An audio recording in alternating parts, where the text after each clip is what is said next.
Index पर तो हम देख ही रहे हैं गिरावट, या कह सकते हैं कि बाजार संभलने की कोशिश में है। स्टॉक से ही शुरुआत कीजिए। गुड आफ्टरनून, कौन से स्टॉक्स या ट्रेडिंग आइडियाज आप हमें हमारे व्यूअर्स को सुझाएंगे?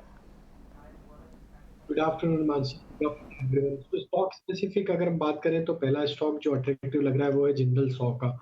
जिंदल 100 में अगर देखें तो एक ओवरऑल स्ट्रेंथ यहाँ पे बनते हुए दिख रही है, और आज के सेशन में जिस तरीके से प्राइस एक्शन बना है, स्टॉक अब अपने नियर टर्म रेजिस्टेंस लेवल के ऊपर क्रॉस करते हुए दिख रहा है। डेली वीकली टाइम फ्रेम पे भी देखें तो स्टॉक में एक बुलिशनेस यहाँ पे बनते हुए दिखी। मंथली टाइम फ्रेम पे देखें तो स्टॉक में जो फॉर्मेशन बन रहे हैं वो ये दर्शाते हैं कि स्टॉक अपने प्रीवियस स्विंग हाई की तरफ बढ़ते हुए दिखेगा, जो कि करीब 150 के आसपास। पर अभी हम ट्रेडिंग पॉइंट ऑफ व्यू से जो टारगेट एक्सपेक्ट कर रहे हैं वो 135 तक के अपसाइड के टारगेट एक्सपेक्ट कर रहे हैं। तो जिंदल 100 यहाँ पे बाय करने की सलाह। स्टॉप लॉस होगा करीब 116 रुपए के आसपास। जो दूसरा स्टॉक यहाँ पे अट्रैक्टिव लग रहा है वो आईटी स्पेस से मिड कैप आईटी में परसिस्टेंट सिस्टम यहाँ पे हमें अट्रैक्टिव लग रहा है। देखें तो इस तरीके के वॉलेटाइल मार्केट में भी ये स्टॉक में एक सस्टेन्ड बाइंग एक्शन यहाँ पे देखने को मिली, और स्टॉक में जो हमने पिछले 2-3 वीक में एक रैली देखी थी वो रैली अभी भी इंटैक्ट है।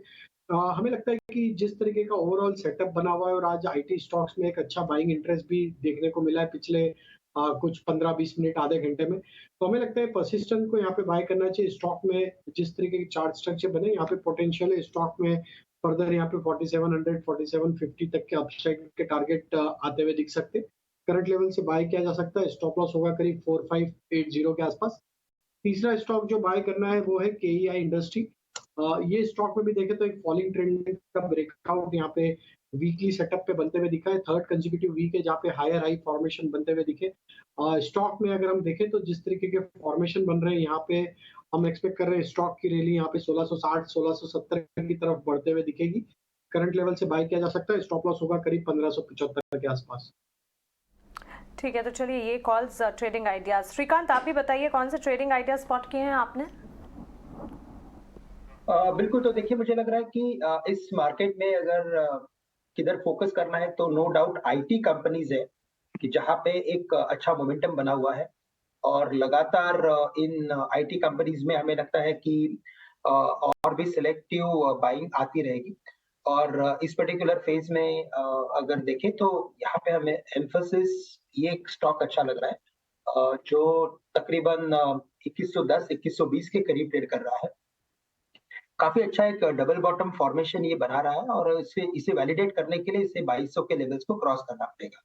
तो करंट लेवल से हमें लगता है कि एम्फोसिस बीएफएल को लॉन्ग करके चले, जो तकरीबन 2120 के करीब ट्रेड कर रहा है। यहाँ पे स्टॉप लॉस रखें अराउंड 2070 का, और टारगेट मैंने जैसे बताया वैसे 2200 साढ़े 2200 के हम एक्सपेक्ट कर सकते हैं। और इसके अलावा अगर कुछ देखना है तो मुझे लगता है कि ऑटो कंपनीज में काफ़ी हलचल है, और यहाँ पे महिंद्रा एंड महिंद्रा, इनफैक्ट ये पूरे ग्रुप में अगर आप देखें तो महिंद्रा एंड महिंद्रा या महिंद्रा एंड महिंद्रा महिंद्रा सीआई या Mahindra life space, Mahindra realty, सभी में अगर आप देखें तो एक बाइंग अट्रैक्शन बना हुआ है। तो Mahindra and Mahindra current level से लॉन्ग करके चले, और यहाँ पे हमें लगता है कि ये शायद स्टॉक 1400 के लेवल दिखा सकता है। 1300 रुपए का स्टॉप लॉस हम रख सकते हैं। तो यानी आज आईटी और ऐसे माहौल में आईटी या फिर ऑटो पैक और ऑटो एंसिलरी, ये स्पेसेस हमारे एक्सपर्ट्स को पसंद आ रहे हैं। श्रीकांत भी जिस तरह से हमें पिक्स जो दे रहे हैं, ट्रेडिंग आइडियाज ऑटो से दे रहे हैं, और राजेश को तो आईटी से भी स्टॉक्स पसंद आ रहे हैं। ठीक है।